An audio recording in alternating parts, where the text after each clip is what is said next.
मैं रायबेली में रहता हूँ और अपनी बहन से मिलने मुंबई आया था।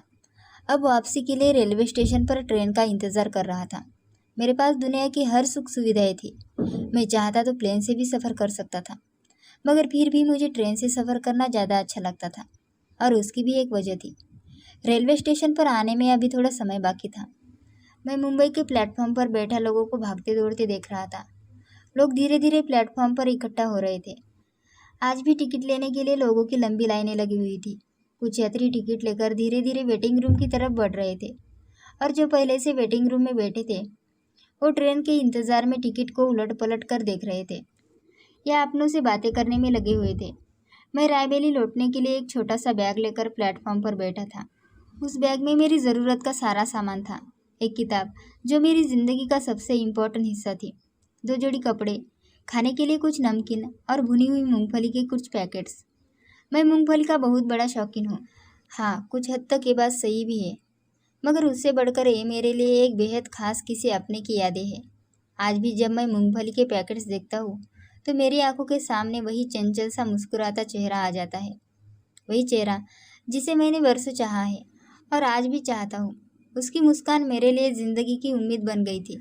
कुछ बातें और कुछ बीते हुए लम्हे ही ज़िंदगी को खूबसूरत बना देते हैं। हम 2 भाई बहन थे। हमारे पिता का देहांत हो चुका था। पढ़ाई पूरी करने के बाद मैंने नौकरी के लिए कोशिशें शुरू की, लेकिन अपने शहर में मुझे कोई काम नहीं मिला। इसलिए नौकरी की तलाश में मैंने मुंबई जाने का फैसला किया। ये बात कई साल पहले की है। वो भी सर्दियों की एक बेहद खूबसूरत सुबह थी। लोग अपने शरीर पर 4-4 कपड़े लपेटे इधर उधर भाग रहे थे, और मैं भी उन्हीं में से एक था। लोग स्वेटर, दस्ताने, मोटे कोट, ऊनी टोपी और न जाने क्या क्या पहनकर ठंड से बचने की कोशिश कर रहे थे, लेकिन मुझे ज़्यादा ठंड नहीं लगती थी। मैं अक्सर सोचता था कि लोग ठंड से इतना क्यों घबराते हैं। मुझे तो सर्दियाँ बहुत पसंद है। शायद सर्दियाँ प्यार करने वालों के लिए किसी त्यौहार की तरह होती है। यही वो समय होता है जब 2 लोग चुपचाप एक दूसरे के साथ ज़िंदगी बिताने के वादे कर लेते हैं और किसी को भनक तक नहीं लगती। उस दिन कोहरे ने पूरे वातावरण को अपने घेरे में लिया हुआ था। एक कदम की दूरी पर भी कुछ भी दिखाई नहीं दे रहा था। सूरज कब का नींद से जागकर कोहरा हटाने की कोशिश कर रहा था। मैं मुंबई के रेलवे स्टेशन पर बैठा ट्रेन की प्रतीक्षा कर रहा था। लगभग आधे घंटे के इंतजार के बाद दूर से ट्रेन की सीटी सुनाई दी, और मानो मेरी सांसों में फिर से जान आ गई। यह उन दिनों की बात है जब मैं इसी ट्रेन से नौकरी की तलाश में मुंबई जा रहा था। मेरे दोस्तों ने बताया था कि मुंबई में आसानी से काम मिल जाता है। पूरे देश के लोग वहाँ कमाई की आशा लेकर जाते हैं और साथ ही उसकी सुंदरता का आनंद भी उठाते हैं। खैर, मैं भी मुंबई में अपनी किस्मत आजमाने के लिए टिकट हाथ में लिए ठंड की उस कड़कती सुबह का आनंद ले रहा था और मूंगफली खाते हुए अपने ख्यालों में खोया हुआ था। कई सारे लोग काम की तलाश में मुंबई आते हैं। काम करने के साथ साथ यहाँ के नज़ारे भी देखते हैं। मैं भी काम के सिलसिले में मुंबई जा रहा था। टिकट हाथ में था। ठंडी सुबह थी। मैं मूंगफली खाते हुए उस मौसम का मज़ा ले रहा था।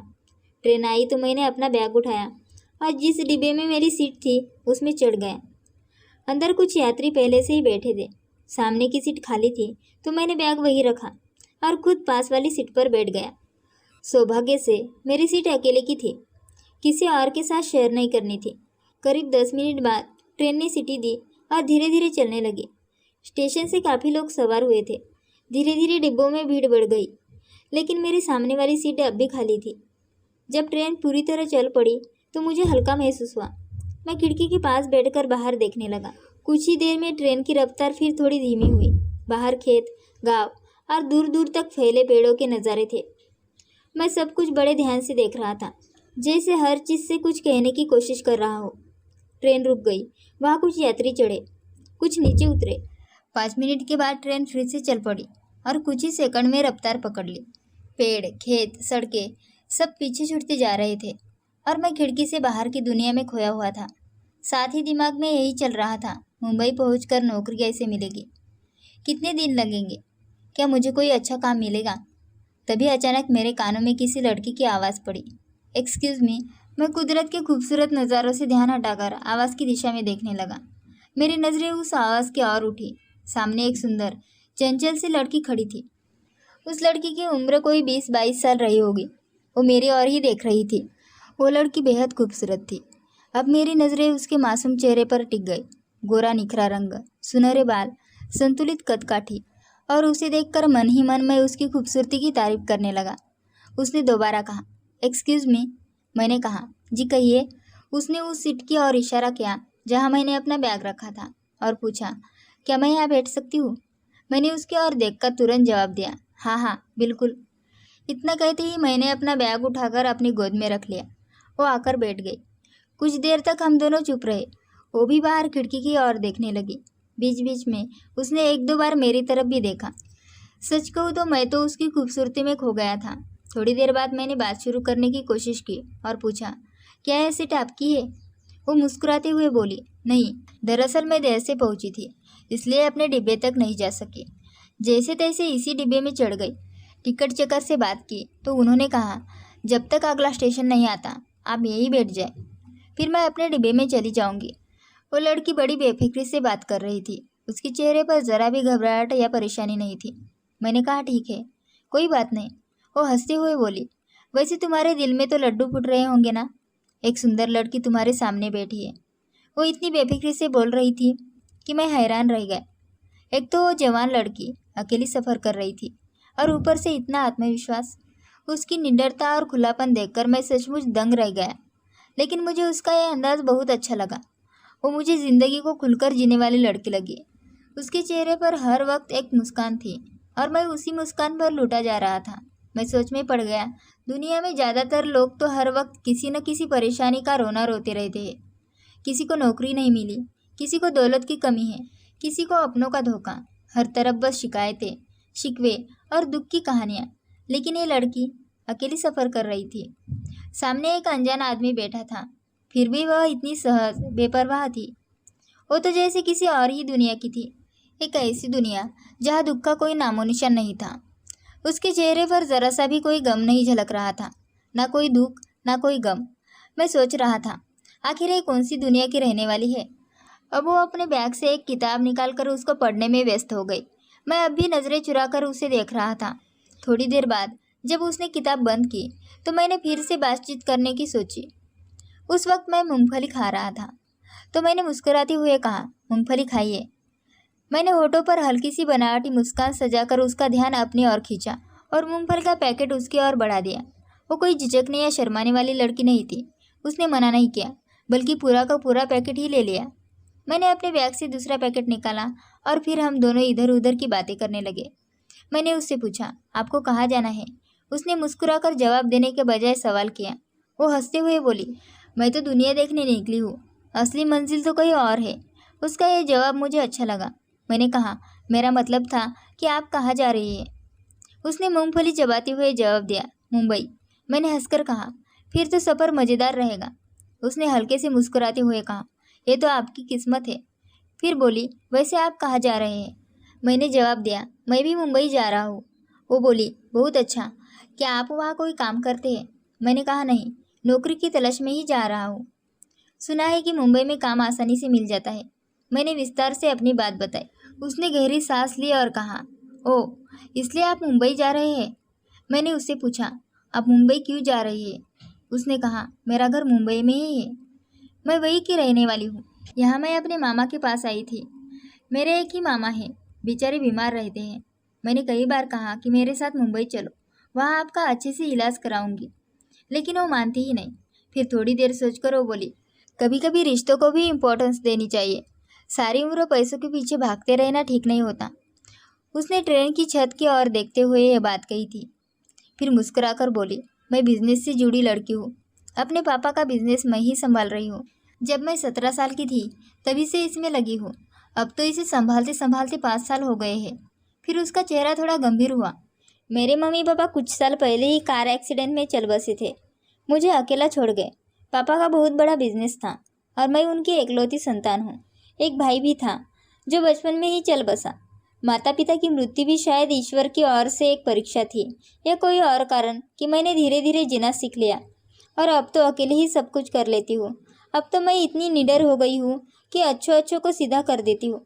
मेरे पापा ने मुझे बहुत प्यार दिया। मैं उनके साथ अक्सर उनके ऑफिस जाती थी, अलग अलग दौरों में भी साथ होती।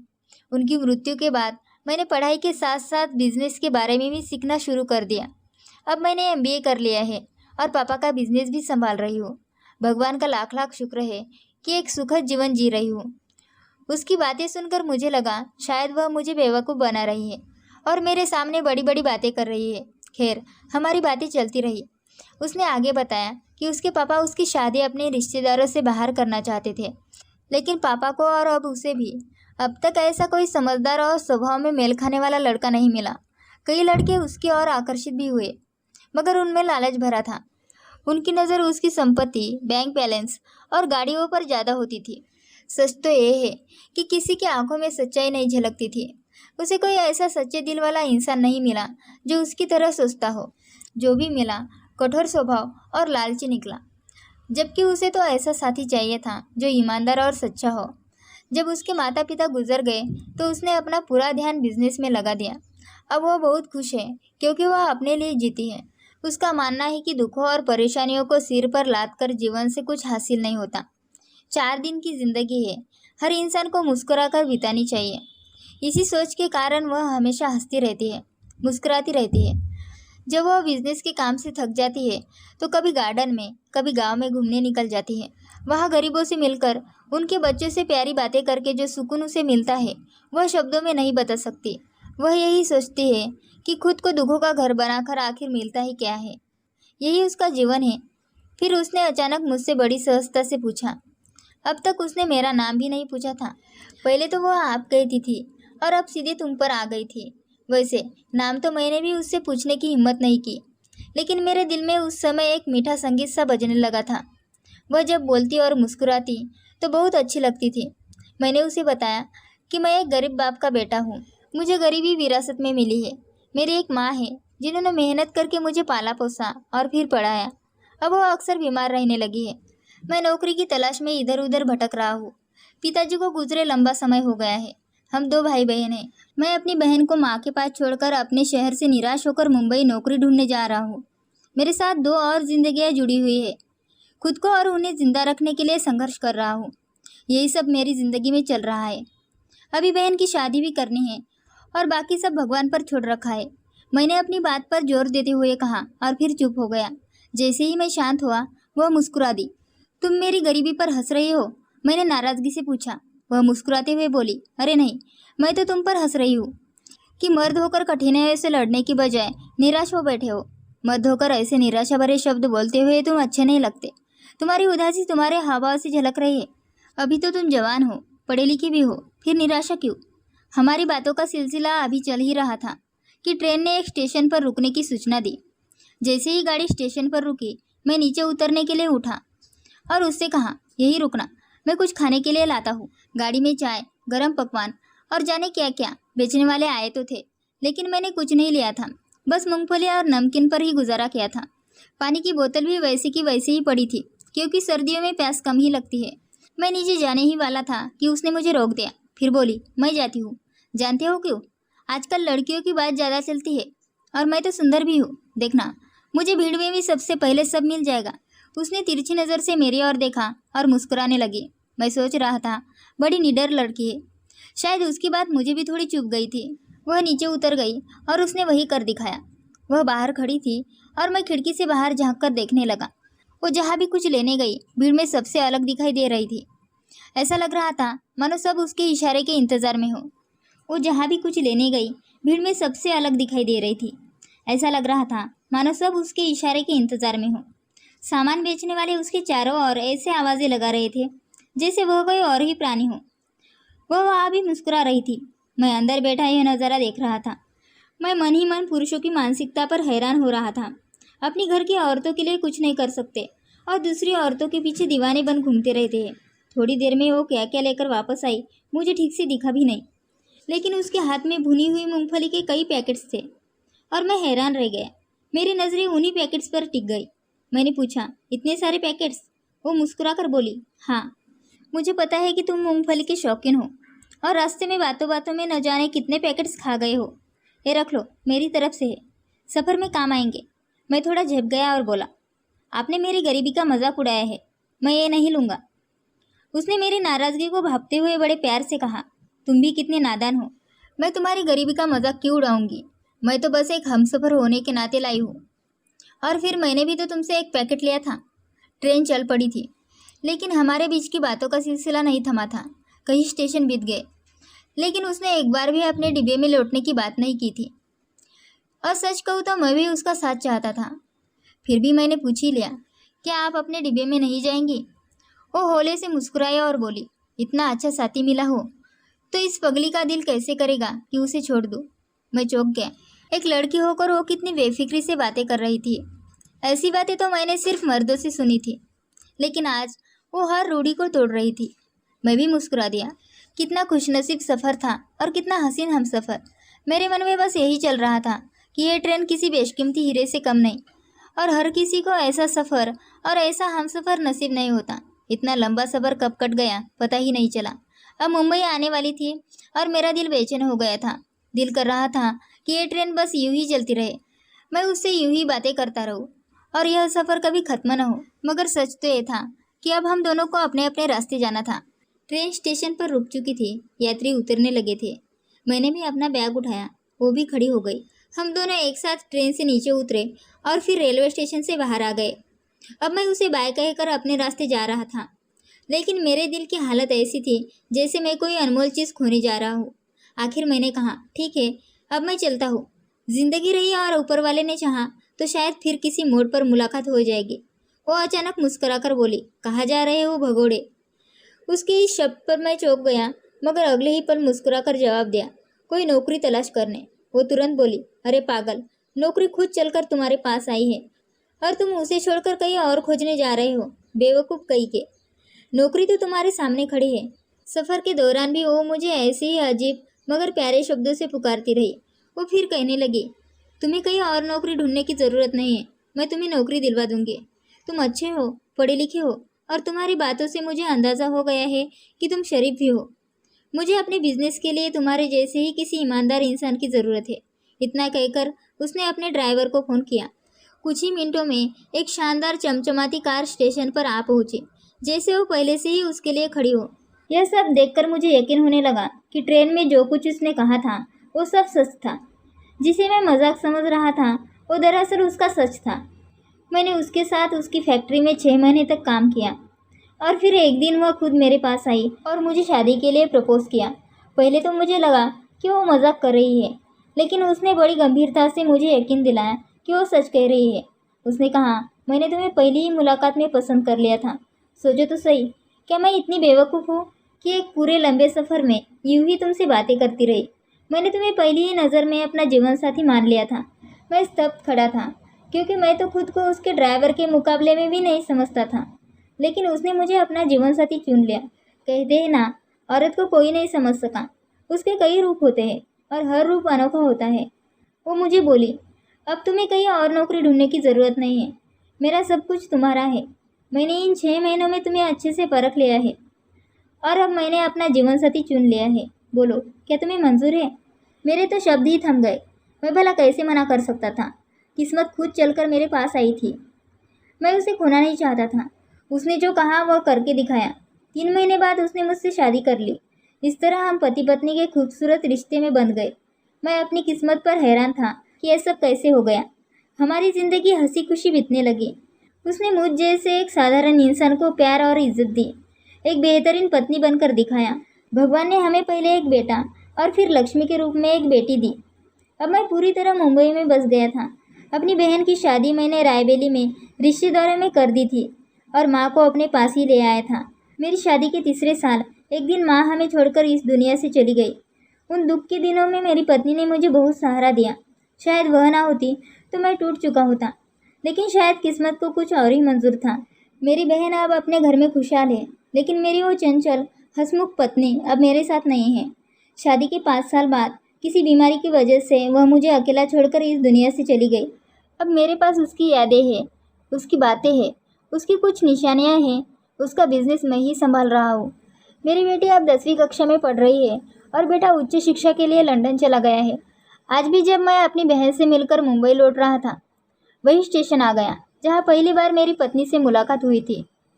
ट्रेन भी वही है, हाँ, डिब्बा और सीट ज़रूर अलग है, लेकिन खिड़की उसी दिशा की है। रेलवे की पटरी भी वही है, ट्रेन की आवाज़ भी वैसी ही है। बस नहीं है तो मेरी हमसफ़र, मेरी जीवन संगिनी। उसने मुझे बदल दिया। मुझे कूड़े के ढेर से उठाकर महल में बसा दिया। आज मेरे पास सब कुछ है, पैसा, इज्जत, लेकिन वो नहीं है। आज भी मैं उसी ट्रेन से रायबेली से मुंबई का सफ़र करता हूँ। वही कपड़े, वही बैग, वही मूंगफली के खाली पैकेट और उसकी दी हुई किताब आज भी मेरे पास है। उस किताब से उसकी खुशबू आती है जो मुझे उसकी यादों में ले जाती है। हर महीने में एक बार मैं रायबेली और मुंबई का सफ़र करता हूँ, सिर्फ इस उम्मीद में कि शायद कभी मेरी हमसफ़र मुझे फिर से मिल जाए। शायद कभी फिर से मेरी वो पत्नी, मेरी हमसफ़र उसी ट्रेन में कहीं दिखाई दे। लेकिन मैं जानता हूँ वो तो अब उस दुनिया में है जहाँ से कोई लौट कर नहीं आता। हाँ, वहाँ मैं भी जा सकता हूँ। एक दिन फिर मिल सकूँगा अपनी मंजिल से। दोस्तों, मुझे उम्मीद है कि आपको हमारी कहानी पसंद आई होगी। अगर कहानी पसंद आई हो तो वीडियो को लाइक करें। अगर आप चैनल पर नए हैं तो चैनल को सब्सक्राइब ज़रूर करें और हाँ, नोटिफिकेशन बेल ज़रूर दबाएं ताकि अगली अपडेट सबसे पहले आपको मिले। धन्यवाद।